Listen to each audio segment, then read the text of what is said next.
বেশি পেতিস।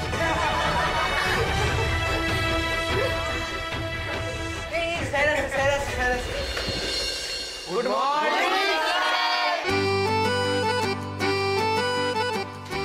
বসো বসো। হ্যাঁ, সবাই খাতা বার করেছো তো? আজকে পরীক্ষায় যে সমস্ত শর্ট কোশ্চেন আসতে পারে সেটা নিয়ে আলোচনা করো। প্রশ্নগুলো কিন্তু ঠিক করে লিখে নিও, ঠিক আছে?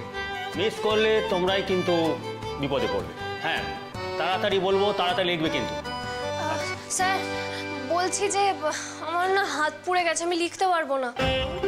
তোর হাতে ব্যথা না থাকলেও তুই তো লিখতে পারিস না।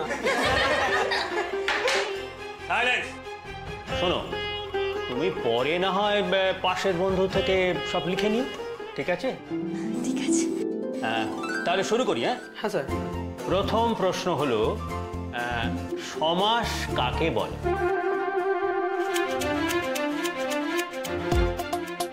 কে বলতে পারবে?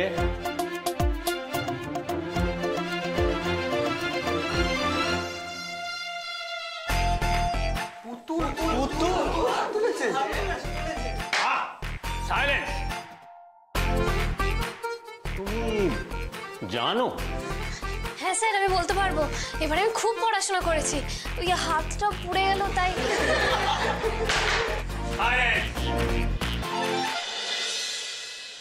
শুনি, বলো তো সমাস কাকে বলে? পরস্পর অর্থসঙ্গতি বিশিষ্ট দুই বা বহু পদ মিলে একটি পদ করার নামকে বলা হয় সমাস। অর্থাৎ অর্থের দিক থেকে পরস্পরের মধ্যে সম্বন্ধ আছে এরূপ দুই বা তার অধিক পদ মিলিত হয়ে যখন একটি পদ তৈরি করে ব্যাকরণে তাকে বলা হয় সমাস।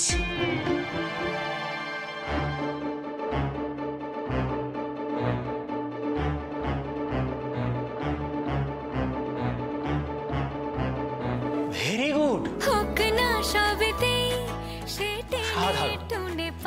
একদম সঠিক। স্যার, একটা প্রশ্ন ছিল। কি প্রশ্ন বলো? স্যার বলছি টিটিপি শব্দের ব্যাস বাক্য কি?